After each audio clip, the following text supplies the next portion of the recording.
ദൈവനാമത്തിൽ മഹത്വമുണ്ടാകട്ടെ. വീണ്ടും വരുന്നവനായ നമ്മുടെ കർത്താവ് യേശു ക്രിസ്തുവിൻ്റെ അതിശ്രേഷ്ഠമായ നാമത്തിൽ ബ്രൈഡ് ഓഫ് ക്രൈസ്റ്റ് എന്ന യൂട്യൂബ് ചാനലിലേക്ക് ശ്രോതാക്കളെ നിങ്ങളേവരെയും വീണ്ടും സ്വാഗതം ചെയ്ത് സന്തോഷമുണ്ട്. കഴിഞ്ഞ ചില ദിവസങ്ങളായിട്ട് ഇസ്ലാമിൻ്റെ അടിസ്ഥാനങ്ങൾ വസ്തുതാപരമോ, are the foundations of Islam factual എന്ന വിഷയത്തെക്കുറിച്ച് നാം ചിന്തിച്ചുകൊണ്ടിരിക്കുകയായിരുന്നു. അതിന് പ്രധാനപ്പെട്ട കാര്യം എന്ന് പറഞ്ഞിരിക്കുന്നത്, എന്തുകൊണ്ടാണ് ഈ സീരിയൽ നമ്മൾ ചിന്തിക്കുന്നത്, തെറ്റായ വിശ്വാസധാരണകളെ തടയുന്നതോടൊപ്പം ക്രിസ്ത്യൻ വിശ്വാസികളുടെ അവരുടെ വിശ്വാസം സംരക്ഷിക്കാൻ സജ്ജരാക്കുക എന്നതാണ് ഈ ഹ്രസ്വ വീഡിയോയുടെ പരമ്പര ലക്ഷ്യം. Mission of these series of short videos are to equip the Christian believers to defend their faith as well as to block the wrong notions of faith. ഈ കാലഘട്ടങ്ങളിൽ വിശ്വാസികളുടെ ഇടയിൽ തെറ്റായ ധാരണകളും പ്രത്യേകിച്ചും സുവിശേഷത്തിനെതിരായിക്കൊണ്ട്, അല്ലെങ്കിൽ ക്രിസ്തുവിൻ്റെ ഡിവിനിറ്റിക്കെതിരായിക്കൊണ്ട്, ഹ്യൂമാനിറ്റിക്കെതിരായിക്കൊണ്ട്, സാക്രിഫൈസിനെതിരായിക്കൊണ്ട്, തങ്ങളുടെ തന്നെ ജീവരക്ഷയ്ക്ക് വേണ്ടി കടന്നു വന്ന രക്ഷകനെ തള്ളിക്കളയിക്കത്തക്കവണ്ണം ചില വ്യാജ ഉപദേശങ്ങളുമായിട്ട് പ്രത്യേകിച്ചും മുസ്ലിം കമ്മ്യൂണിറ്റികളിൽ നിന്നുള്ളവർ ബൈബിളിന് എഗേൻസ്റ്റായിട്ട് കുറിപ്പുകളും മറ്റുമായിട്ട് ക്രിസ്ത്യൻ വിശ്വാസികളുടെ ഇടയിൽ വ്യാജ പ്രചരണങ്ങൾ നടത്തുന്നുണ്ട്. അപ്പോൾ അതിനിടയിൽ വിശ്വാസികളെ അവരുടെ വിശ്വാസം സംരക്ഷിക്കുന്നതിനും അതേസമയത്ത് ഇത്തരം വ്യാജ ധാരണകളുമായിട്ട് കടന്നു വരുന്നവരെ തച്ചുടച്ചുകൊണ്ട് അവരെയും കൂടി സത്യം ഗ്രഹിപ്പിക്കാൻ സാധിക്കുമെന്നുള്ള ഒരു ഉദ്ദേശത്തോടു കൂടിയാണ് ഈ ഹ്രസ്വ സീരിയലുകൾ ആരംഭിച്ചിരിക്കുന്നത്. കഴിഞ്ഞ ദിവസം നമ്മൾ അതിൻ്റെ ആരംഭമായിട്ട് ഒന്നാമത്തെ എപ്പിസോഡിൽ what is the proof that Jesus Christ had been crucified, അതായത് ഖുറാനിനകത്ത് യേശു ക്രിസ്തുവിനെ ക്രൂശിച്ചിട്ടില്ല, അവനെ പോലെ സ്വരൂപമുള്ള ഒരാളെ സൃഷ്ടിച്ചിട്ട് അവനെയാണ് ക്രൂശിച്ചിരിക്കുന്നത്, യേശു ക്രിസ്തു മരിച്ചിട്ടില്ല. എന്നാൽ യേശുവിനെ കുറിച്ച് അനേക സ്ഥലങ്ങളിൽ, ഏകദേശം 90ഓളം സ്ഥലങ്ങളിൽ ഖുറാനകത്ത് രേഖപ്പെടുത്തിയിട്ടുണ്ട്. പക്ഷെ അവൻ്റെ ക്രൂശീകരണത്തെ അംഗീകരിച്ചിട്ടില്ല. ഇതിൻ്റെ ഉള്ള തന്ത്രം എന്താണെന്ന് ഞാൻ വളരെ വ്യക്തമായിട്ട് ഒന്നാമത്തെ എപ്പിസോഡിലും കഴിഞ്ഞ എപ്പിസോഡിലും വളരെ വ്യക്തമായിട്ട് പറഞ്ഞിട്ടുണ്ട്. ഒരു പ്രായശ്ചിത്വം കൂടാതെ മാനവജാതിക്ക് രക്ഷയില്ലെന്നുള്ളത് വളരെ വ്യക്തമായിട്ട് ഏദൻ തോട്ടത്തിൽ നിന്നും മനുഷ്യനെ പുറത്താക്കിയ സമയം തുടങ്ങി. ഈവൻ ഖുറാനിലും അത് വളരെ വ്യക്തമായിട്ട് എഴുതിയിട്ടുള്ളതാണ്. ഖുറാനകത്ത് 7-ാം അധ്യായത്തിൻ്റെ വേഴ്സ് 24 വളരെ വ്യക്തമായിട്ട് പറഞ്ഞിട്ടുണ്ട് ഏദൻ തോട്ടത്തിൽ നിന്ന് അവർ പുറത്താക്കിയിരിക്കുന്ന കാര്യം. അവിടെ തുടങ്ങി മനുഷ്യൻ തൻ്റെ ബുദ്ധി കൊണ്ട് ചിന്തിച്ചുകൊണ്ട് ദൈവത്തോട് എങ്ങനെ വീണ്ടും റീകൺസൈൽ ആകാം, എങ്ങനെ വീണ്ടും നിരപ്പ് പ്രാപിക്കാം, എങ്ങനെ വീണ്ടും ആ പൂർവ്വ അവസ്ഥയിലേക്ക് മടങ്ങി വരാം, അല്ലെങ്കിൽ ദൈവത്തോട് എങ്ങനെ ചേരാൻ സാധിക്കുന്നുകൊണ്ട് അന്വേഷണം തുടങ്ങി. ഇതെല്ലാം മുന്നോട്ട് പോകുമ്പോൾ ഹാബേലിൻ്റെ യാഗത്തിൽ നിന്ന് അവിടെ വിശ്വാസത്തിൽ യാഗം കഴിച്ചെന്ന് പറയും ഒരു സാക്രിഫൈസ് നടന്നിരിക്കുന്നത് കാണാം, ഒരു രക്തച്ചൊരിച്ച് നടന്നിരിക്കുന്നത് കാണാം. അങ്ങനെ മുന്നോട്ട് പോകുമ്പോൾ എല്ലാ സെക്റ്റുകളിലും മതവിഭാഗങ്ങളിലും പഴയ കാലഘട്ടങ്ങളിലും അത് മനുഷ്യപരമ്പരയുടെ ആ മുന്നോട്ട് കാര്യങ്ങളിലൊക്കെ തന്നെ ഗോത്രപിതാക്കന്മാർ യാഗം കഴിച്ചുകൊണ്ടിരുന്ന കാലഘട്ടമുണ്ടായിരുന്നു. അങ്ങനെ മുന്നോട്ട് പോകുമ്പോൾ ഇത് വളരെ വൈഡായിട്ട്, വളരെ ഇമ്മോറൽ രീതിയിലും അല്ലെങ്കിൽ വളരെ വ്യാജമായ രീതിയിൽ ഈവൻ മൃഗങ്ങളെ യാഗം കഴിക്കുക, കോഴിയെ യാഗം കഴിക്കുക, പക്ഷികളെ യാഗം കഴിക്കുക എന്നൊക്കെ അടിസ്ഥാനം കിടക്കുന്നത് ഒരു രക്തച്ചൊരിച്ചിൽ കൂടാതെ വീണ്ടും ദൈവത്തോട് നിരക്കാൻ സാധ്യമല്ലെന്ന് മാനവ ചരിത്രം തന്നെ തെളിയിക്കുന്നു. അത് പൗലോസ് വന്നിട്ട് എബ്രായ ലേഖനത്തിൽ വളരെ കൺക്ലൂഡ് ചെയ്യുന്നത് രക്തം ചൊരിഞ്ഞിട്ടല്ലാതെ വിമോചനമില്ല എന്ന് വ്യക്തമാക്കുന്നു. ബട്ട് എല്ലാ ജാതികളും അത് അംഗീകരിക്കുന്ന ഒരു കാര്യമാണ് രക്തം ചൊരിഞ്ഞിട്ടല്ല, അതായത് ഒരു സാക്രിഫൈസ് അല്ലെങ്കിൽ ഒരു അറ്റോൺമെൻറ്റ് കൂടാതെ ദൈവത്തോട് നിരക്കാൻ സാധ്യമല്ലെന്ന് മാനവ ചരിത്രം തന്നെ പഠിപ്പിക്കുന്നുണ്ട്. അപ്പോൾ എന്തുകൊണ്ടാണ് അങ്ങനെ ഒരു ഡിനയൽ, യേശു ക്രിസ്തുവിൻ്റെ സാക്രിഫൈസ് അല്ലെങ്കിൽ ക്രൂശീകരണത്തിൻ്റെ ഡിനയൽ കടന്നു വന്നതെന്ന് നമുക്ക് ചിന്തിച്ചാൽ മനസ്സിലാക്കാൻ സാധിക്കും. മാനവജാതിയുടെ രക്ഷയെ തടസ്സപ്പെടുത്തുന്ന വിധത്തിലൊരു ഉപദേശത്തിൻ്റെ രൂപീകരണമാണ് അത് നമുക്ക് മനസ്സിലാക്കാൻ സാധിക്കും. AD 923 അൽത്താബിരി എന്ന വ്യക്തിയിൽ കൂടെ ഈ ഒരു ഉപദേശം കടന്നു വന്നത് നമുക്ക് ചരിത്രമായി ചിന്തിച്ചു. അടുത്തൊരു കാര്യം നാം ചിന്തിച്ചതാണ്, did Jesus claim himself as God? പുറപ്പാട് പുസ്തകത്തിൻ്റെ 3-ാം അധ്യായം 14-15 വാക്യങ്ങളിൽ കൂടെ ദൈവം മോശയ്ക്ക് വെളിപ്പെടുന്ന സമയത്ത് തൻ്റെ നാമം എന്താണെന്ന് ചോദിക്കുമ്പോൾ അവിടെ വെളിപ്പെടുത്തുന്ന ശാശ്വതമായ നാമമാണ് യാഹ്വേ. അതിൻ്റെ ഇംഗ്ലീഷ് ട്രാൻസ്ലേഷനാണ് അയാം.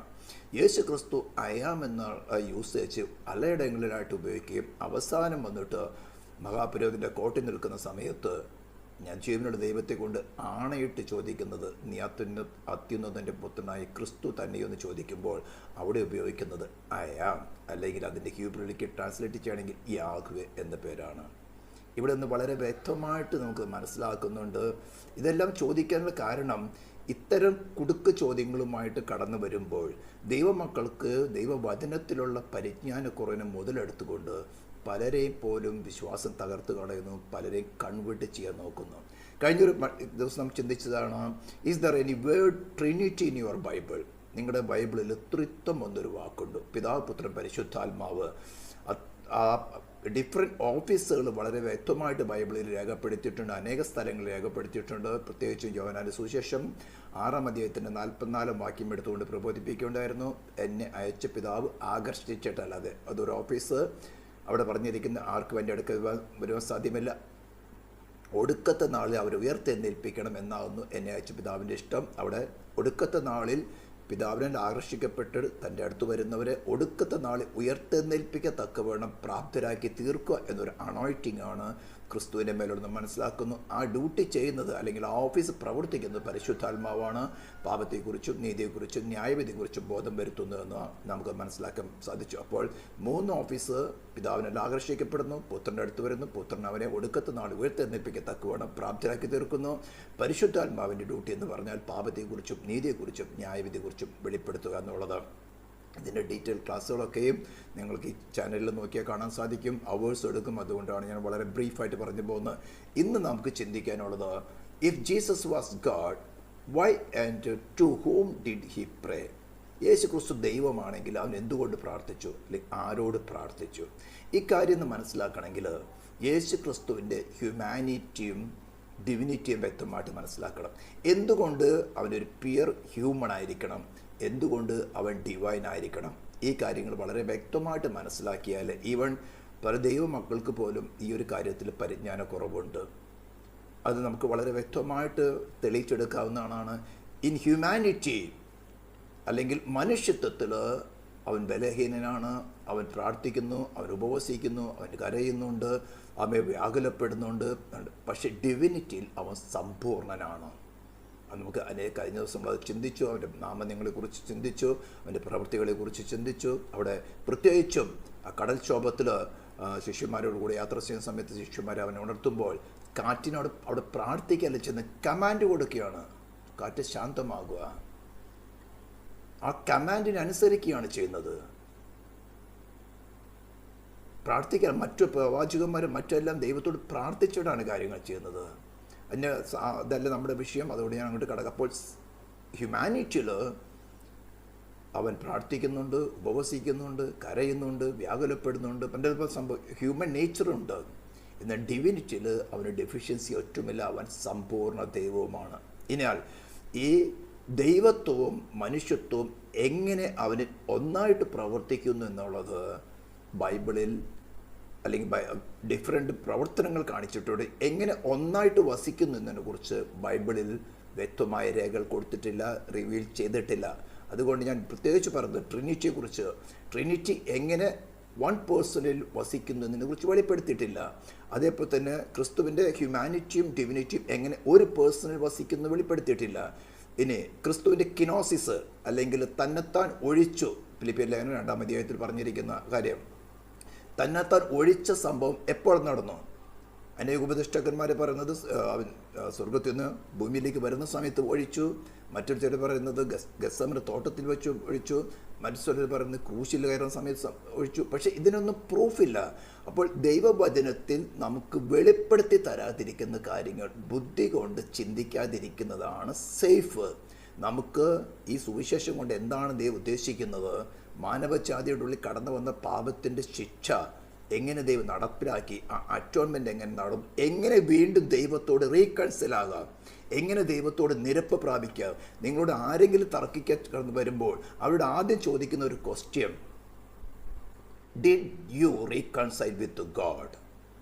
നിങ്ങൾ ദൈവത്തോട് വ്യക്തിപരമായിട്ട് റീകൺസീലിയേഷൻ, നിരപ്പ് പ്രാപിച്ചുകൊണ്ടിട്ടുണ്ടോ? ആ അനുഭവങ്ങൾക്കുണ്ടോ? പുസ്തകത്തിൽ നിന്ന് പറഞ്ഞിട്ട് കാര്യമില്ല, വാക്യങ്ങൾ പറഞ്ഞിട്ട് കാര്യമില്ല. നിങ്ങൾക്ക് വ്യക്തിപരമായി നിങ്ങളുടെ സോളിൽ അനുഭവിക്കാൻ പറ്റുന്നുണ്ടോ? ഈ കേൾക്കുന്ന നിങ്ങൾക്കെന്ന് അനുഭവിക്കാൻ ഉണ്ടാകണം എന്നാണ് എൻ്റെ ആഗ്രഹം, എൻ്റെ പ്രാർത്ഥനയും. അപ്പോൾ അവിടെ തന്നെ അവർ ആത്മാർത്ഥമായിട്ട്, കാരണം ഈ സോളിൻ്റെ രക്ഷ എന്ന് പറയുന്നത് വളരെ വിലപ്പെട്ടതാണ്. ഈ ശരീരത്തിൽ നിന്ന് വിട്ടുകഴിഞ്ഞാൽ ഒരു കാര്യമില്ല. ഒരു മതങ്ങൾക്കും അല്ലെങ്കിൽ ഒരു ഉപദേശത്തിനും ഒരു വ്യക്തിയെയും രക്ഷിക്കാൻ സാധ്യമല്ല, ബട്ട് ക്രൈസ്റ്റ് ഓൺലി. അതാണ് പറഞ്ഞിരിക്കുന്നത്, ഞാൻ തന്നെ വഴിയും സത്യവും ജീവനുമാകുന്നു. ഞാൻ ഡെഫിനിഷൻസോ അല്ലെങ്കിൽ ഉപദേശങ്ങളൊക്കെ ഡിഫറെൻറ്റ് ക്ലാസ്സുകൾ ഈ ചാനലിലുണ്ട്. നിങ്ങൾ താല്പര്യമുണ്ടെങ്കിൽ കാണാം. ഈ ചോദിക്കുന്ന കാര്യങ്ങൾ നിങ്ങൾ ടെക്സ്റ്റ് സെർച്ച് നോക്കിയാൽ മതി. ഈ ചാനലിൽ നിങ്ങൾക്ക് വളരെ വ്യക്തമായിട്ട് ഡീറ്റെയിൽ ക്ലാസ്സുകളുണ്ട്. ഓക്കെ, ഇനി ക്രിസ്തുവിൻ്റെ ഹ്യൂമാനിറ്റിയും ഡിവിനിറ്റിയും കുറിച്ച് നമുക്കൊന്ന് അല്പമായിട്ട് മനസ്സിലാക്കണമെങ്കിൽ നമ്മൾ ലൂക്കോസ് സുവിശേഷവും മത്തായി സുവിശേഷത്തിലും അവയെ രേഖപ്പെടുത്തിയിരിക്കുന്ന ജീനിയോളജി ഒന്ന് ചെക്ക് ചെയ്ത് നോക്കണം. മത്തായി സുവിശേഷം 1-ാം അധ്യായത്തിൽ അബ്രാഹാമിൻ്റെ സന്തതിയായ ദാവീദിൻ്റെ സന്തതിയെ യേശുവിൻ്റെ ചരിത്രം എന്ന് പറഞ്ഞുകൊണ്ടാണ് മത്തായി സുവിശേഷം തുടങ്ങുന്നത്. എന്നാൽ അവിടുന്ന് തുടങ്ങി യേശു ക്രിസ്തു വരെ ഉള്ള കാര്യങ്ങൾ ഓരോരോ കാര്യമായിട്ട് പറയുമ്പോൾ ലൂക്കോസ് എഴുതിയ സുവിശേഷം 3-ാം അധ്യായത്തിൽ മറിയെന്ന് തുടങ്ങി തിരിച്ച് റിവേഴ്സ് പോയിട്ട് ആദാം വരേക്കാണ് പറയുന്നത്. അത് നമുക്ക് ഇവിടെ കുറച്ച് ടഫായിരിക്കുന്ന ഒരു കാര്യമാണ്. അവിടെ നമുക്ക് റിവേഴ്സ് ചിന്തിച്ചു കഴിഞ്ഞാൽ നിങ്ങൾക്കിവിടെ ഈ റൈറ്റ് സൈഡിൽ കാണുന്നത് അവൻ്റെ ഹ്യൂമാനിറ്റിയുടെ അല്ലെങ്കിൽ ബ്ലഡ് റിലേഷൻ്റെ കാര്യങ്ങളാണ് പറഞ്ഞിരിക്കുന്നത്. എന്നാൽ മത്തായി സുവിശേഷം എഴുതുന്നത് യഹൂദന്മാരായ തൻ്റെ ജനത്തോടാണ് പറയുന്നത്. അതായത് ഈ തച്ചനായ യേശു തന്നെയാണ് നമ്മൾ കാത്തിരുന്ന മശിഹ അല്ലെങ്കിൽ ദാവീദ് പുത്രൻ, ദാവീദിൻ്റെ സിംഹാസനത്തിരിപ്പാൻ യോഗ്യനായവൻ എന്ന് അവരെ ധരിപ്പിക്കുവാൻ വേണ്ടിയാണ് അബ്രാഹാമിൻ്റെ സന്തതിയായ ദാവീദിൻ്റെ സന്തതിയായ യേശുവിൻ്റെ ചരിത്രമെന്ന് നമുക്കൊന്ന് വായിച്ചു നോക്കാം. ബൈബിളിൽ തന്നെ നേരിട്ട് വായിക്കാം. മത്തി ചാപ്റ്റർ 1 വേഴ്സ് 1 തുടങ്ങി തന്നെ ഞങ്ങൾ വായിച്ചേക്കാം. ഓക്കെ, നമുക്ക് സംശയമില്ലാതിരിക്കാൻ വേണ്ടി അബ്രാഹാമിൻ്റെ പുത്രനായ ദാവീദിൻ്റെ പുത്രനായ യേശുവിൻ്റെ വംശാവലി എന്ന് പറഞ്ഞുകൊണ്ടാണ് തുടങ്ങുന്നത്. അവിടെ മുന്നോട്ട് പോകുന്ന സമയത്ത് താഴ്ത്ത് വരും. ഞാൻ ഉത്തരം വായിക്കാൻ സമയം കിട്ടില്ല. നിങ്ങൾ വേണമെങ്കിൽ വായിച്ച് നിങ്ങൾക്ക് അറിയാവുന്നൊരു കാര്യമാണ്. ഇവിടെ താഴോട്ട് വന്നിട്ട്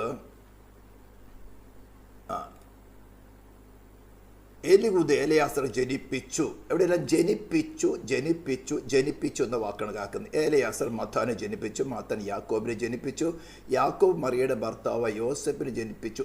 അവളിൽ നിന്ന് ക്രിസ്തു എന്ന പേരുള്ള യേശു ജനിച്ചു.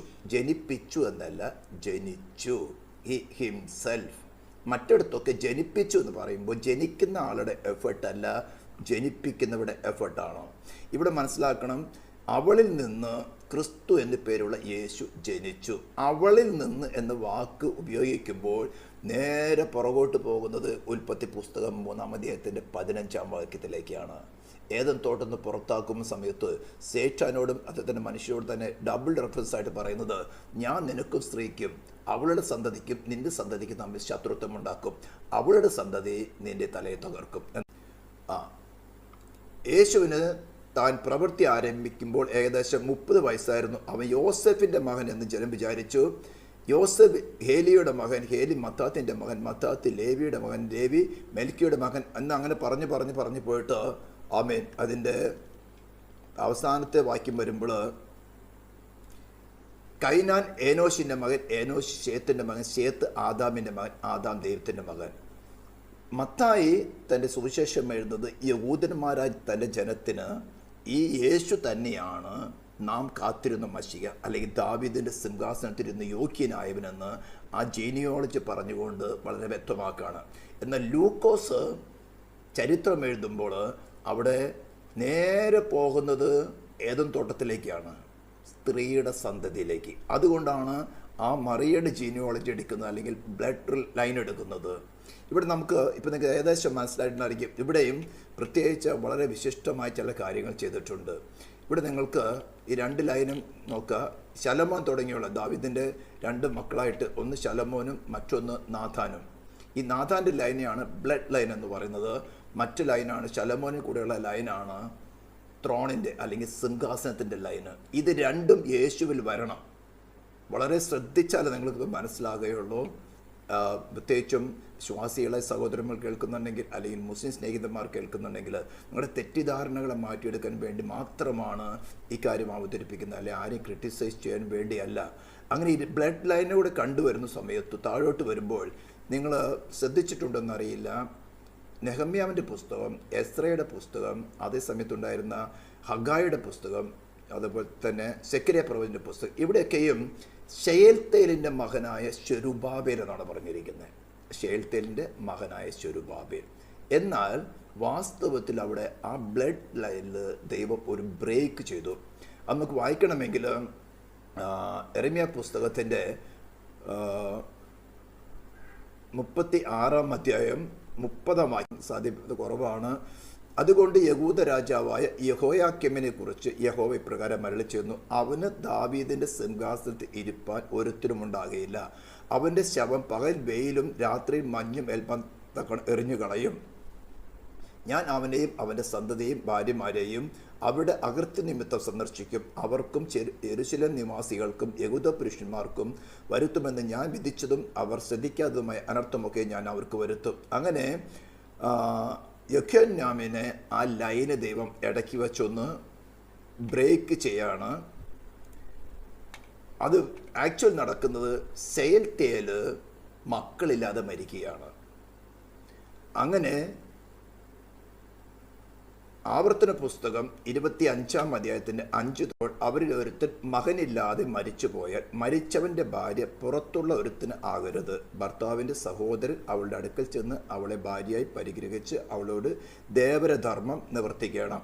മരിച്ചുപോയ സഹോദരൻ്റെ പേർ ഇസ്രായേലിൽ മാഞ്ഞു പോകാതിരിക്കേണ്ടതിന് അവൾ പ്രസവിക്കുന്ന ആദിജാതിന് അവൻ്റെ പേർക്ക് കണക്ക് കൂട്ടണം. മരിച്ചു പോയതിൻ്റെ പേർക്ക് കണക്ക് കൂട്ടണം. സഹോദരൻ്റെ ഭാര്യയെ പരിഗ്രഹിപ്പാൻ അവന് മനസ്സില്ലെങ്കിൽ അവൾ പട്ടണവാതിക്കൽ മൂപ്പന്മാരെ അടുക്കൽ ചെന്ന്, എൻ്റെ ദേവരന് തൻ്റെ സഹോദരൻ്റെ പേർ ഇസ്രായേലിൽ നിലനിർത്തുവാൻ ഇഷ്ടമില്ല, എന്നോട് ദേവരധർമ്മം നിവർത്തിപ്പാൻ അവന് മനസ്സില്ല എന്ന് പറയണം. അപ്പോൾ അവൻ്റെ പട്ടണത്തിലെ മൂപ്പന്മാർ അവനെ വിളിപ്പിച്ച് അവനോട് സംസാരിക്കണം. എന്നാൽ അവളെ പരിഗ്രഹിപ്പാൻ അവന് മനസ്സില്ല എന്ന് അവൻ ഖണ്ഡിച്ചു പറഞ്ഞാൽ അവൻ്റെ സഹോദരൻ്റെ ഭാര്യ മൂപ്പന്മാർ കാണുക അവൻ്റെ അടുക്കൽ ചെന്ന് അവൻ്റെ കാലിൽ നിന്ന് ചെരുപ്പഴിച്ച് അവൻ്റെ മുഖത്ത് തുപ്പി സഹോദരൻ്റെ വീട് പണിയാത്ത പുരുഷനോട് ഇങ്ങനെ ചെയ്യുമെന്ന് പ്രത്യുത്തരം പറയണം. ഇവിടെ ആവർത്തന പുസ്തകത്തിൽ ദൈവം കൽപ്പനയായിട്ട്, അതായത് ആ അവകാശം, ഒരുവൻ മക്കളില്ലാതെ മരിച്ചു പോയാൽ അവൻ്റെ അവകാശം വേറൊരുത്തിന് പോകാതിരിക്കത്തക്കവണ്ണം അവൻ്റെ സഹോദരൻ അവൻ്റെ ജ്യേഷ്ഠൻ്റെ ഭാര്യയെ പരിഗ്രഹിച്ചുകൊണ്ട് അവർക്കുണ്ടാകുന്ന ആദ്യത്തെ സന്തതി ജ്യേഷ്ഠൻ മരിച്ചുപോയ ജ്യേഷ്ഠൻ്റെ ഉള്ളതായിരിക്കണം. അതായത് അവൻ്റെ അവകാശം കണ്ടിന്യൂ ചെയ്തു വരും. അപ്പോൾ ആ ദാവീദിൻ്റെ സിംഹാസനത്തിൻ്റെ അവകാശം ശെയൽത്തേലിൻ്റെ മകൻ ശെരുബ്ബാബേലിന് കിട്ടണമെങ്കിൽ യെഖൊന്യാവിൻ്റെ മേലുള്ള കേഴ്സിനെ കുറിച്ച് നാം വായിച്ചല്ലോ. നമ്മൾ ബൈബിളിൽ വായിക്കുകയാണെങ്കിൽ യെഖൊന്യാവിൻ്റെ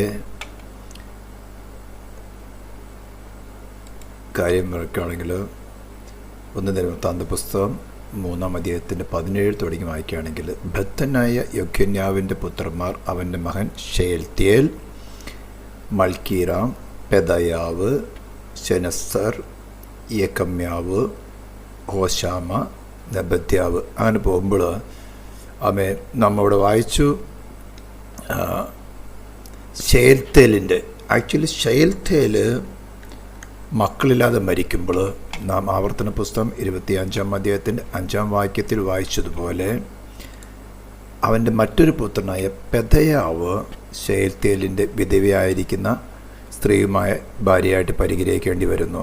കാരണം ആ അവകാശം നിലനിർത്തി പോകാനായിട്ട്. അങ്ങനെ പെദയാവിൽ നിന്നാണ് വാസ്തവത്തിൽ ബയോളജിക്കലായിട്ട് ശെരുബ്ബാബേൽ ജനിക്കുന്നത്. എന്നാൽ അവകാശം പറയുമ്പോൾ ശെയൽത്തേലിൻ്റെ മകനായ ശെരുബ്ബാബേൽ എന്ന് പറയും.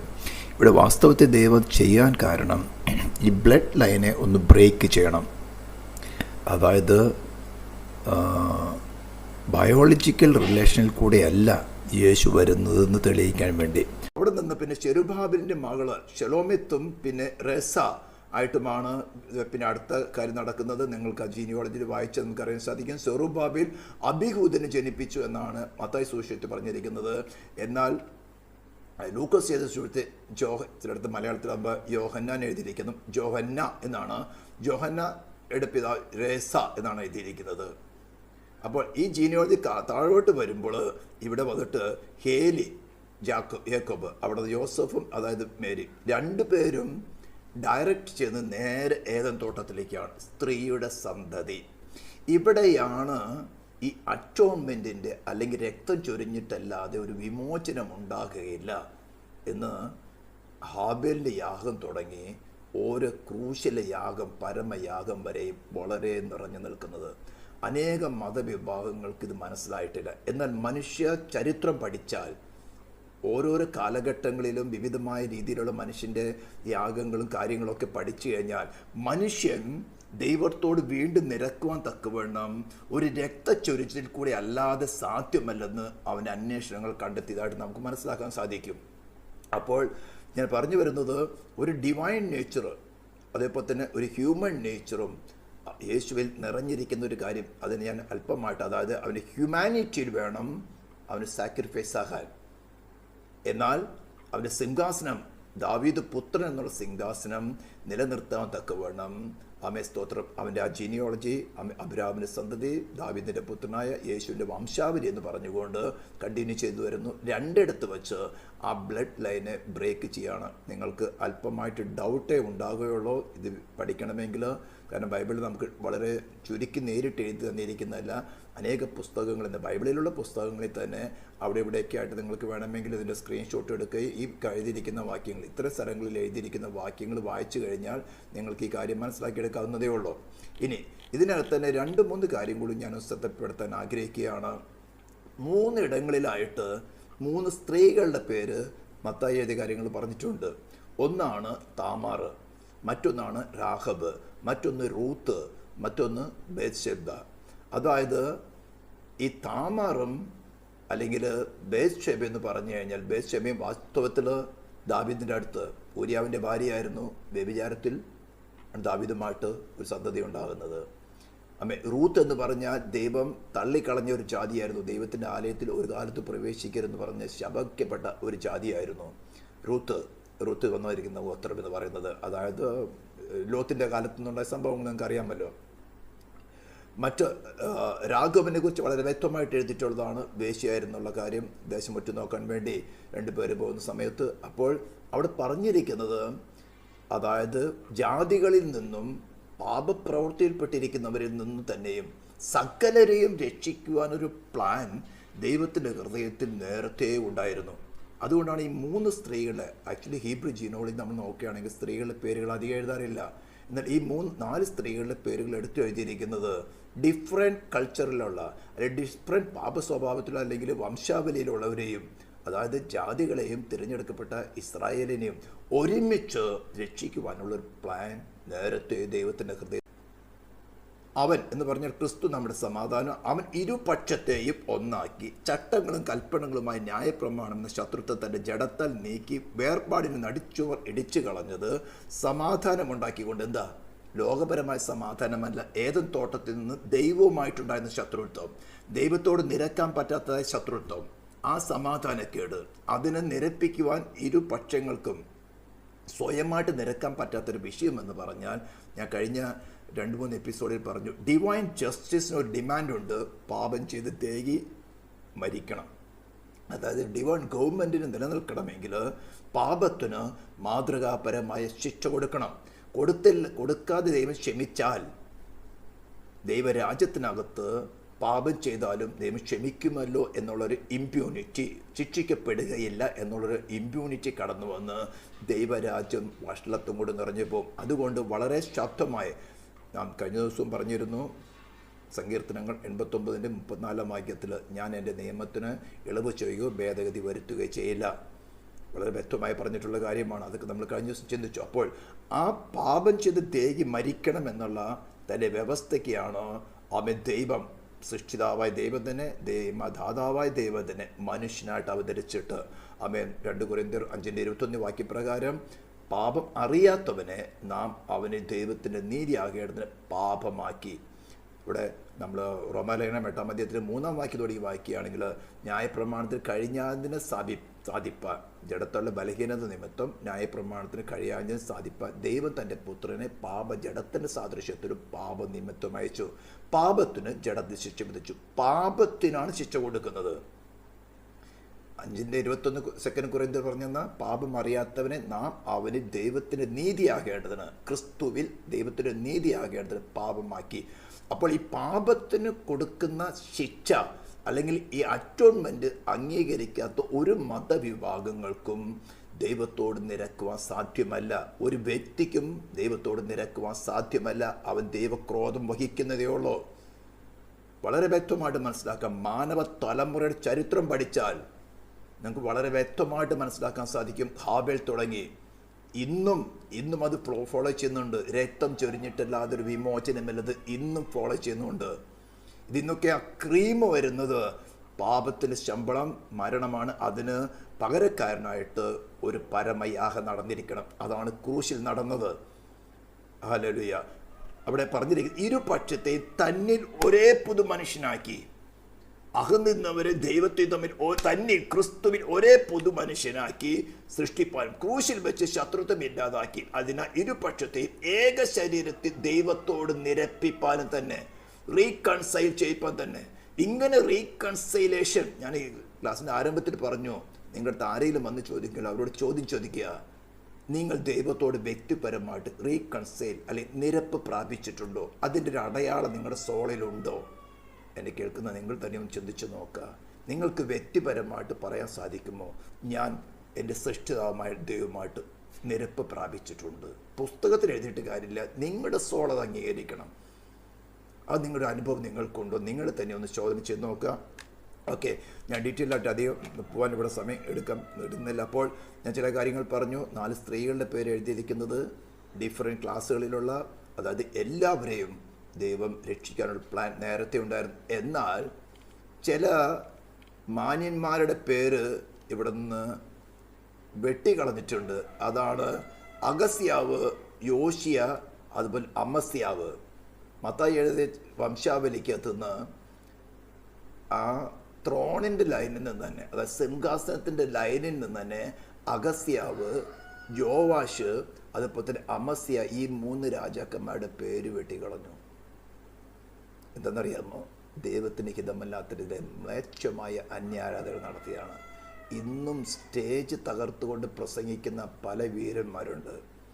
ഇവരുടെയൊക്കെ പേര് ജീവപുസ്തകത്തിലുണ്ടോ ഇല്ലോ എന്നുള്ളത് തന്നെത്താൻ ശോധന ചെയ്താൽ നല്ലതാണ്. പേര് വെട്ടിക്കളയുമെന്ന് മത്തായി തന്നെ ജീനിയോളജി എഴുതിയപ്പോൾ എഴുതി വച്ചിരിക്കുക. ഇതൊക്കെ വിറയലോടുകൂടെ വേണം കേൾക്കാൻ. എൻ്റെ ദൈവമേ, ഞാനിതൊക്കെ ചെയ്യുന്നുണ്ട്, സ്റ്റേജ് തകർക്കുന്നുണ്ട്, അടയാളങ്ങൾ അത്ഭുതങ്ങൾ കാണിക്കുന്നുണ്ട്, മീൻ കിടന്ന് പിടയ്ക്കുന്നത് പോലെ എൻ്റെ ശുശ്രൂഷയുടെ ജനം കിടന്ന് പിടയ്ക്കുന്നുണ്ട്. പക്ഷെ നിൻ്റെ പേര് ഇതേപോലെ നീക്കപ്പെട്ടിട്ടുണ്ടോ എന്ന് നീ തന്നെ ഒന്ന് ശോധന ചെയ്ത് നോക്കാം. നമ്മുടെ സബ്ജക്റ്റ് അത്ര. അടുത്തൊരു കാര്യം ചിന്തിക്കാനുള്ളത്, ഖുറാനിൻ്റെ 2 വാക്യങ്ങളിൽ, അതായത് ഖുറാൻ ചാപ്റ്റർ 3 വേഴ്സ് 45 അതേപോലെ തന്നെ ചാപ്റ്റർ 4:71 മസിഹ എന്നുള്ള വാക്ക് ഉപയോഗിച്ചിട്ട് പ്രത്യേകിച്ച് എടുത്ത് പറഞ്ഞിരിക്കുന്നത് the Messiah Jesus son of Mary എന്ന് പറഞ്ഞിരിക്കുന്നത്. മേരിക്ക് ദൂത് കൊടുക്കുന്ന സമയത്ത് അവിടെ പറഞ്ഞിരിക്കുന്നത് when the angel said, "O Mary, indeed Allah gives you good tidings of a word from him whose name will be Messiah."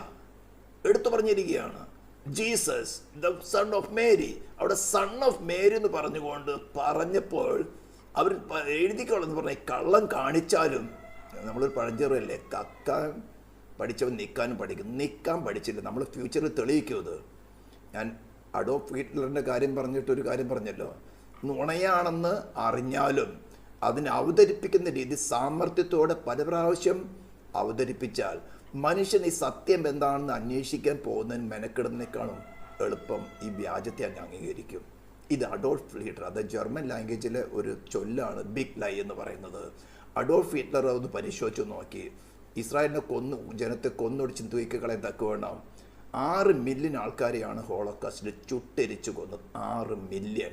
അന്നത്തെ ജനസംഖ്യ ഇന്നതുപോലെ ഇല്ല, 6 മില്യൺ. പക്ഷേ ഒരു മഹാസൈന്യമായിട്ട് ഇന്ന് നിൽക്കുന്നത് നമ്മുടെ വംശത്തിൽ നമ്മൾ കാണുകയാണ്, നമ്മുടെ കാലഘട്ടത്തിൽ നാം കാണുകയാണ്. ഹല്ലേലൂയ, സ്തോത്രം. പക്ഷേ അഡോൾഫ് ഹിറ്റ്ലറിന് എന്ത് സംഭവിച്ചു എന്ന് ചരിത്രം നിങ്ങൾക്ക് അറിയാൻ സാധിക്കും.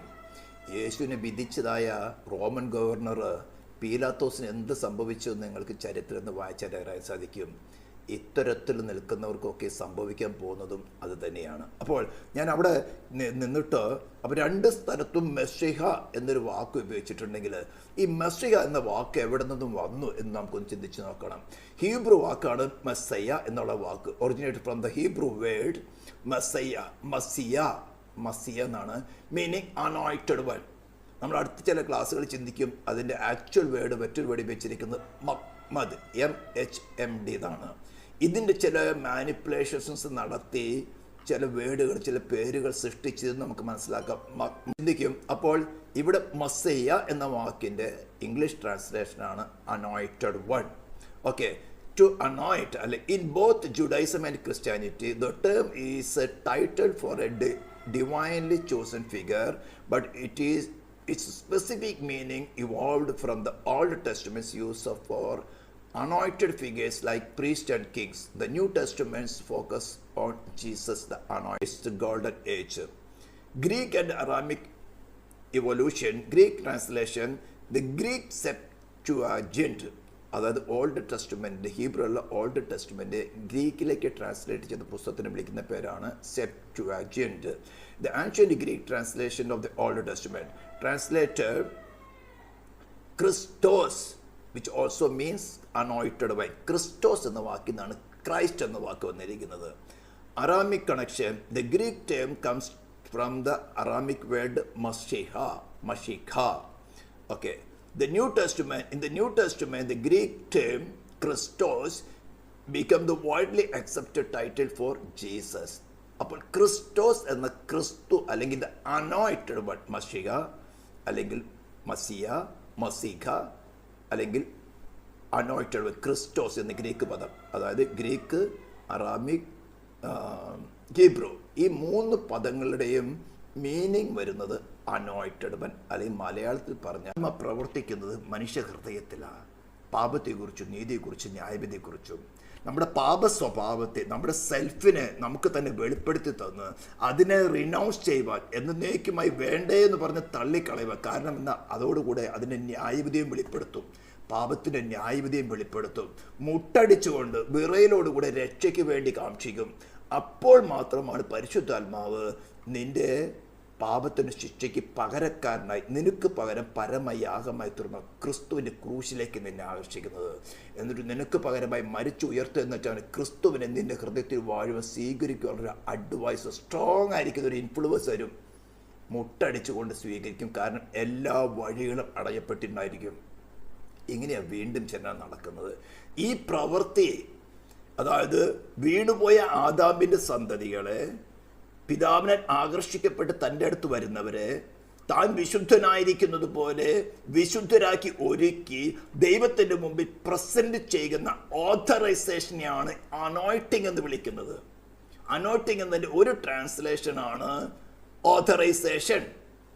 അത് ക്രിസ്റ്റോസ് എന്ന വാക്കിൽ, ക്രിസ്തു എന്ന വാക്കിൻ്റെ അർത്ഥം ഈ ബൈബിൾ മുഴുവൻ നിറഞ്ഞിരിക്കുന്നത്, ഉൽപ്പത്തി 3:15 തുടങ്ങി വെളിപ്പാട് പുസ്തകം അവസാനം വരെ പറഞ്ഞിരിക്കുന്ന ക്രീം എന്ന് പറയുന്നത് ഏദൻ തോട്ടത്തിൽ വീണ് പോയി ദൈവമായിട്ട് അകന്നുപോയ മാനവജാതിയെ വീണ്ടും വീണ്ടെടുക്കാൻ ആവശ്യമുള്ള അറ്റോൺമെന്റ് നടത്തി പിതാവിനെ ആകർഷിക്കപ്പെട്ട് ക്രൂശിൻ്റെ അടുക്കിലേക്ക്, തൻ്റെ അടുക്കൽ വരുന്നവരെ വീണ്ടും ചെന്നെ പ്രാപിക്കുന്ന അവസ്ഥയിലേക്ക് കൊണ്ടുവന്ന് സ്തോത്രം, അവരെ താൻ വിശുദ്ധനായിരിക്കുന്നത് പോലെ വിശുദ്ധരാക്കുവാൻ ഒരുക്കി. അത് പരിശുദ്ധാത്മ മനുഷ്യന് കൂടെ ചേർക്കുന്ന പ്രവൃത്തിയാണ്. അതിന്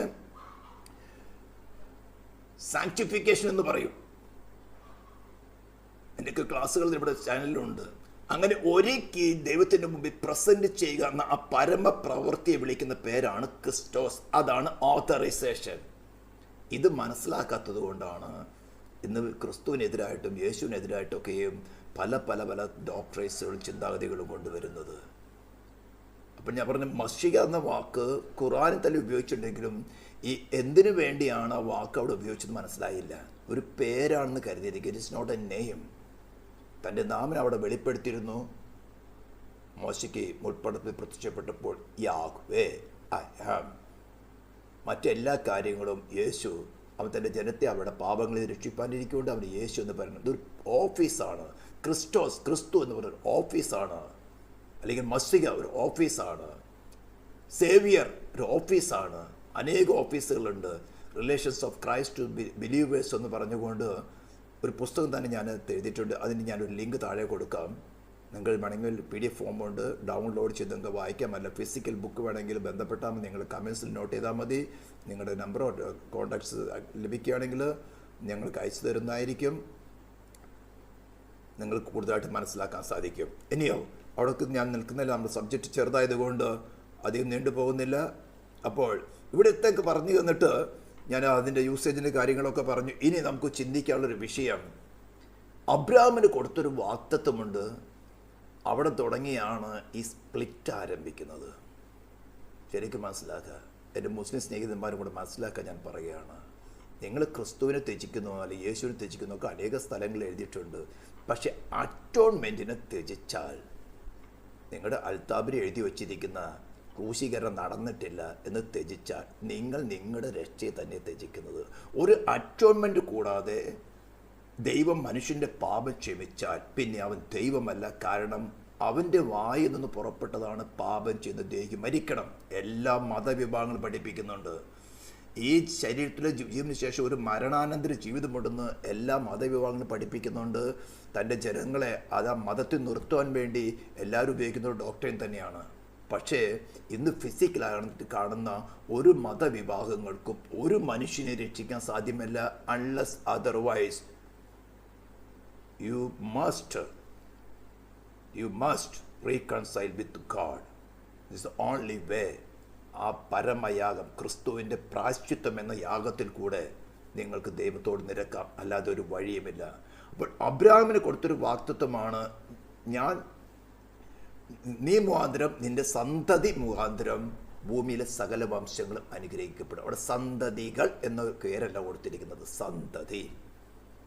ഇത് ഉൽപ്പത്തി പുസ്തകം 12-ാം അധ്യായത്തിൻ്റെ 3-ാം വാക്യം തുടങ്ങുന്നതാണ്. 17-ാം അധ്യായത്തിലാണ് പരിച്ഛേദന എന്ന നിയമം കൊടുത്തിരിക്കുന്നത്.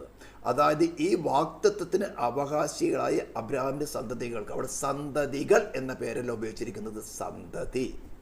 അപ്പോൾ അബ്രാഹാമിൻ്റെ സന്തതികളായതുകൊണ്ട് 17-ാം അധ്യായത്തിലെ പരിച്ഛേദന എല്ലാവരും അങ്ങ് ഫോളോ ചെയ്യാണ്. അപ്പോൾ അബ്രാഹാമിന് ഹാഗറിൽ നിന്നൊരു 12 ഗോത്രങ്ങളുണ്ട്. ഇസ്മായേലിൽ നിന്ന് ഹാഗറിൽ നിന്ന് ഇസ്മായിൽ എന്നൊരു 12 ഗോത്രങ്ങളുണ്ട്. സാറയുടെ മരണത്തിന് ശേഷം കെതൂറയെ പരിഗ്രഹിച്ചുകൊണ്ട് കെതൂറയിൽ നിന്നൊരു 6 ഗോത്രങ്ങളുണ്ട്. അതിനുശേഷം ഇസാക്കിന് യാക്കോബുമുണ്ട്, ഇശാവുമുണ്ട്. ഇശാവിൽ നിന്ന് അനേകം ഗോത്രങ്ങളുണ്ട്. എന്നാൽ സന്തതി എന്ന് വരുന്നത് അബ്രാഹാം, ഇസാക്ക്, യാക്കോബിൽ നിന്നും വരുന്ന ഗോത്രങ്ങളെയാണ് ഇസ്രായേൽ എന്ന് പേര് വിളിക്കപ്പെട്ടിരിക്കുന്നത്, പ്രിൻസ് ഓഫ് ഗാഡ്. അപ്പോൾ അവനിൽ നിന്നും യഹൂദ ഗോത്രത്തിൽ നിന്നാണ് മശിയ വരുന്നത്. അപ്പോൾ ആ സന്തതി എന്ന് പറയുന്നത് ഈ ക്രിസ്റ്റോസ് അല്ലെങ്കിൽ മശിഹ. ഇതാണ് ജൂസ് കാത്തിരുന്നത്. ഇന്ന് അവർ കാത്തിരിക്കുകയാണ്. അവർക്ക് തെറ്റെന്താന്ന് പറഞ്ഞാൽ, ഈ തച്ചനായിട്ട് വന്ന, സ്ത്രീയുടെ സന്തതിയായിട്ട് ജനിച്ച, ഈ തച്ചനായിട്ട് വന്ന അല്ലെങ്കിൽ ബെത്ലഹേമിൽ ജനിച്ച ഈ യേശുവാണ് മസിയ എന്ന് അവർക്ക് അംഗീകരിക്കാൻ പറ്റിയില്ല. കാരണം ഈജിപ്റ്റ് തുടങ്ങി അസ്രിയൻസ്, ബാബിലോൺസ്, മേദോ പെർഷ്യൻസ്, ഗ്രീസ്, റോമൻസ്, ഈ റോമൻ്റെ അടിമത്തത്തിൽ കിടക്കുമ്പോഴാണ് ഈ തച്ചൻ വന്ന് ക്ലെയിം ചെയ്യുന്നത്, ഞാൻ ആണ് ഈ മസിയ എന്ന്. അവർക്ക് അംഗീകരിക്കാൻ പറ്റുന്നില്ല. കാരണം അടിമത്തത്തിൻ്റെ കയ്പ് കുടിച്ച് കിടക്കുമ്പോൾ അവർ ആഗ്രഹിക്കുന്നത്, നിങ്ങളുടെ ഹ്യൂമൻ സ്വഭാവങ്ങൾ തന്നെ, നിങ്ങൾ കഷ്ടപ്പാടി കിടക്കുമ്പോൾ നിങ്ങൾക്ക് എന്താ ആഗ്രഹിക്കുന്ന ഒരു റിലീഫ്, ഒരു റിഡംഷൻ അല്ലേ? അവർക്ക് അംഗീകരിക്കാൻ പറ്റാതിരുന്നത് കൊണ്ട്. എന്നാൽ സെക്കരിയ പ്രവചനം വളരെ വ്യക്തമായിട്ട് പറയുന്നുണ്ട്, അവർ കുത്തിയവെങ്കിലേക്ക് നോക്കുന്ന ഒരു നാൾ വരും. അവർ അവിശ്വാസം മുഖാന്തരം അവർ ഒടിച്ചു കളഞ്ഞതല്ല. എന്നാൽ അവിശ്വാസം നിലനിൽക്കാതെ ഒരു വിശ്വാസത്തിലേക്ക് തിരിച്ചു വരും. ദൈവം അവർ കൈക്കൊള്ളും. റോമാലേഖനം 11-ാം അധ്യായത്തിൽ വിവരിച്ചിരിക്കുന്നതാണ്. എന്നാൽ സകല ജാതികളുടെയും ലൂക്കോസ് തൻ്റെ ജീനിയോളജിയിൽ വിവരിക്കുന്നത് അതുകൊണ്ടാണ്. ബ്ലഡ് ലൈനെ വിവരിച്ചുകൊണ്ട് മറിയിൽ നിന്നും തുടങ്ങിയിട്ട് നേരെ പോകുന്നത് ആദാം വരേക്കാണ്. എന്താ? സകല മാനവജാതിയുടെയും രക്ഷയ്ക്ക് ആസ്പദമായ സുവിശേഷത്തിൻ്റെ കാര്യമാണ് ലൂക്കോസ് വിവരിക്കുന്നത്. അതുകൊണ്ട് ഞാൻ എന്നെ കേൾക്കുന്ന ക്രിസ്തീയ വിശ്വാസികളോടും മുസ്ലിം സ്നേഹിതന്മാരോട് പറയുകയാണ്, ക്രിസ്തുവിൻ്റെ അറ്റോൺമെൻറ്റ് നിങ്ങൾക്കില്ല. രാത്രി ദർശനങ്ങളിൽ വേഴ്സ് 13, രാത്രി ദർശനങ്ങളിൽ മനുഷ്യപുത്രനോട് സദൃശനായ ഒരുത്തൻ ആകാശമേഘങ്ങളോട് വരുന്നത് ഞാൻ കണ്ടു. അവൻ വയോധികൻ്റെ അടുക്കൽ ചെന്നു. അവർ അവൻ്റെ മുമ്പിൽ അടുത്തു വരുമാറാക്കി. സകല വംശങ്ങളും ജാതികളും ഭാഷക്കാരും അവനെ സേവിക്കേണ്ടതിന് അവന് ആധിപത്യവും മഹത്വവും രാജ്യത്വം ലഭിച്ചു. അവൻ്റെ ആധിപത്യം നീങ്ങിപ്പോകാത്ത നിത്യാധിപത്യവും അവൻ്റെ രാജ്യത്വം നശിച്ചു പോകാത്തതുമാകുന്നു. ഇനി അതിന് വേഴ്സ് 27 കൂടെ വായിച്ചിട്ട് ഞാൻ ഈ കാര്യം എന്താണെന്ന് പറയാം. അപ്പോൾ നിങ്ങൾക്ക് മനസ്സിലാകും ഇവ ക്ലാസ്സുകളുടെ ഔന്നിത്യം എന്താണെന്ന്. പിന്നെ രാജ്യത്വവും ആകാശത്തിന് കീഴിലാടുമുള്ള രാജ്യങ്ങളുടെ മഹത്വവും അത്യുന്നതൻ്റെ വിശുദ്ധന്മാരായ ജനത്തിന് ലഭിക്കും. അവൻ്റെ രാജ്യത്വം നിത്യരാജ്യത്വമാവുന്നു. അവൻ്റെ സകല ആധിപത്യങ്ങളും അവനെ സേവിച്ചനുസരിക്കും. ഏദൻ തോട്ടത്തിൽ ദൈവം തൻ്റെ സ്വരൂപത്തിലും സാദൃശ്യത്തിലും മനുഷ്യനെ സൃഷ്ടിച്ചിട്ട് ആകാശത്തിലെ പറവജാതി, സമുദ്രത്തിലെ മത്സ്യം, സകല ചരാചരങ്ങളിലും വാഴുവാനുള്ള അധികാരം അവന് കൊടുത്തു, മനുഷ്യനെ ഏൽപ്പിച്ചു. എന്നാൽ അവൻ അതിൽ നിലനിന്നില്ല, അവൻ പുറത്താക്കപ്പെട്ടു. അതിനുശേഷം നോഹ പ്രഗത്ഭനായി വന്നൊരു വ്യക്തിയാണ് നോഹയുടെ കാലഘട്ടം. നോഹയെ ഏൽപ്പിച്ചു. നോഹയെ 8 പേരോടുകൂടി തിരഞ്ഞെടുക്കുന്നതിന് മുമ്പ് ബാക്കിയുള്ളതിൻ്റെ എല്ലാം ദൈവം നശിപ്പിച്ചു. എന്നാൽ നോഹയുടെ തലമുറകളും വ്യക്തമായിട്ട് നിൽക്കാൻ സാധിച്ചില്ല. അതിൽ നിന്നും ഷേമിൻ്റെ തലമുറയിൽ നിന്നാണ് ദൈവം അബ്രാഹാം എന്ന ഒരു വ്യക്തിയെ വിളിച്ചു വേർതിരിച്ച് ഇസ്രായേൽ എന്നൊരു നേഷനെ ഇത് മുഴുവൻ ഭരിക്കാൻ വേണ്ടി ദൈവം ഏൽപ്പിച്ചു. എന്നാൽ അവർക്കും ആസ് എ നേഷൻ സാധിച്ചില്ല. പക്ഷെ അവർക്ക് സാധിക്കാൻ പോകുന്നൊരു കാലഘട്ടമുണ്ട്. അതാണ് 1000 ആണ്ട് വാഴ്ച എന്ന് പറയുന്നത്. അതിന് ഇടയ്ക്ക് വന്നിട്ട് അനേക ഡിക്റ്റേറ്റർഷിപ്പുകൾ, അനേക ഇസങ്ങൾ കടന്നു വന്നു. ലെനിനിസം, കാറൽ മാർക്സിസം, സോഷ്യലിസം, ഇവിടെ നാം നേരത്തെ പറഞ്ഞതുപോലെ അഡോൾഫ് ഹിറ്റ്ലർ, അങ്ങനെ അനേക പ്രഗത്ഭന്മാരായവർ മാനവജാതിയുടെ മേൽ ഭരണം നടത്താനുള്ള ശ്രമം നടന്നു. ഇന്നും പല റിലീജിയനിൽ കൂടെ നടക്കുന്നുണ്ട്, പല ഇസങ്ങളും. ഇതിനൊക്കെ ദൈവം അവസരം കൊടുക്കുകയാണ്. ഓക്കെ പക്ഷെ ആർക്കും ഇതുവരെ നിൽക്കാൻ സാധിച്ചില്ല. ഇപ്പോൾ ഡെമോക്രസി ഉണ്ട്. നിങ്ങൾക്ക് തന്നെ അനുഭവിച്ചറിയാം ഡെമോക്രസിയിൽ എത്രമാത്രം കറപ്ഷൻ നടക്കുന്നുണ്ടെന്ന്. ഡിക്റ്റേറ്റർഷിപ്പുകൾ മാറി ഡെമോക്രസി വന്നു. ഡെമോക്രസിയിൽ എത്രമാത്രം, അല്ലെങ്കിൽ ജനാധിപത്യം വന്നു. ജനം തിരഞ്ഞെടുക്കുന്ന ലീഡർമാർ ഭരിക്കുക എത്രമാത്രം കറപ്ഷൻ നടക്കുന്നത് അറിയാം. ഇനി ഒരുവൻ വരും, അവൻ്റെ പേരാണ് ആൻറ്റി ക്രൈസ്റ്റ്. അവനെ നശിപ്പിക്കുന്ന കാര്യമാണ് നമ്മൾ ദാനിയേൽ പ്രവചന പുസ്തകം 7-ാം അധ്യായത്തിൽ 9-ാം വാക്യത്തോടെ വായിച്ചത്. അതിൻ്റെ 13-ാം വാക്യത്തിലാണ് പറയുന്നത്, മനുഷ്യപുത്രനോട് സദൃശ്യനായ ഒരുവൻ. ഈ സൺ ഓഫ് മാൻ ആണ്, സൺ ഓഫ് ഗോഡ് അല്ലെന്ന് പറഞ്ഞുകൊണ്ട് നിങ്ങളത് ഘോഷിക്കുമ്പോൾ ഈ സൺ ഓഫ് മാൻ ആരാണെന്നാണ് നിങ്ങൾ മനസ്സിലാക്കിയിരിക്കുന്നത്. അവനെയാണ് ഈ മാനവ തലമുറയെ ഭരിക്കുവാനുള്ള അധികാരം ദൈവം കൈമാറുന്നത്. അതാണ് ദാനിയേൽ പ്രവചന പുസ്തകത്തിൻ്റെ 13-ാം വാക്യം തുടങ്ങി പറയുന്നത്. 27-ാം വാക്യത്തിൽ പറയുന്നത്, പിന്നെ രാജ്യത്വവും ആധിപത്യവും ആകാശത്ത് കീഴല്ലാടുമുള്ള രാജ്യങ്ങളുടെ മഹത്വവും അത്യുന്നതൻ്റെ വിശുദ്ധന്മാരായ ജനത്തിന് ലഭിക്കും. ഇത് ഞാൻ ക്രിസ്റ്റോസ് എന്ന വാക്കിനെ കുറിച്ച് പറഞ്ഞപ്പോൾ പറഞ്ഞു, വീണുപോയ ആദാമിന്റെ സന്തതികളിൽ നിന്ന് ഒരു കൂട്ടം ജനത്തെ പിതാവിനെ ആകർഷിക്കപ്പെട്ട് തൻ്റെ അടുത്ത് വരുമ്പോൾ അവരെ ഒടുക്കത്തെ നാളിൽ ഉയർത്തെന്നേൽപ്പിക്കത്തക്കവണ്ണം യോഗ്യരാക്കി തീർത്ത് ദൈവത്തിന്റെ മുമ്പിൽ പ്രസന്റ് ചെയ്യും. അവരാണ് അത്യുന്നതന്റെ വിശുദ്ധന്മാർ. ഇവരെയും കൂടെയാണ് ക്രിസ്തുവിനോട് കൂടെ ആധിപത്യം ഇനി വരുന്ന യുഗായുഗങ്ങളിൽ ഭരിക്കുവാൻ ഏൽപ്പിക്കുന്നത്. ഇതുകൊണ്ടാണ് ഈ മനുഷ്യപുത്രൻ എന്ന് പറയുമ്പോൾ ഇവൻ മഹാപുരിതം വസ്ത്രം കിറുവാനുള്ള കാരണം അതാണ്. ഈ തച്ചനായ യേശുവോ ഞങ്ങൾ കാത്തിരിക്കുന്ന മശിയ എന്ന് ക്ലെയിം ചെയ്യുന്നത്, അല്ലെങ്കിൽ വരുവാനുള്ള ആധിപത്യം ലഭിക്കാൻ പോകുന്ന അവർക്ക് ദാനിയേൽ പ്രവചനക്ക് നല്ലവണ്ണം അറിയാം. അതേപോലെ തന്നെ സങ്കീർത്തനം 110:1 യഹോവ എൻ്റെ കർത്താവിനോട് അരുളി ചെയ്തത് അവർക്ക് നല്ലവണ്ണം അറിയാം. പക്ഷെ തച്ചനെ അംഗീകരിക്കാൻ പറ്റുന്നില്ല. ഇതേപോലെ തന്നെയാണ് ഇന്ന് ക്രൂശിക്കപ്പെട്ടവനെ ക്രിസ്തുവിൻ്റെ സുവിശേഷം പറയുന്നതിൽ അംഗീകരിക്കാൻ അത്ര ബുദ്ധിമുട്ടാണ്. കാരണം പ്രാണൻ്റെ കൊഴുപ്പ് വർദ്ധിപ്പിക്കത്തവളെ ഇളക്കി മറിക്കുന്ന മെസ്സേജുകൾ കേൾക്കുക. പക്ഷെ നിൻ്റെ പാപത്തെ ചൂണ്ടിക്കാണിച്ചുകൊണ്ട് നീ പാപത്തെ വെറുത്ത് അതിനുവേണ്ടി പരമയാഗമായി തീർന്ന് നിൻ്റെ മേലുള്ള ശിക്ഷ തൻ്റെ ശരീരത്തിലും പ്രാണനും ആത്മാവിനും വഹിച്ച് നിനക്ക് പകരം മരിച്ചുയർത്തുന്നിട്ട് ക്രിസ്തുവിനെ സ്വീകരിച്ചു കൊള്ളുവാൻ പറയുമ്പോൾ നിൻ്റെ സ്വയത്തെ ത്യജിക്കേണ്ട ആവശ്യകത വരുന്നു. അത് കുറച്ച് ബുദ്ധിമുട്ടുള്ള കാര്യമാണ്. അതുകൊണ്ട് ആരും അംഗീകരിക്കുന്നില്ല.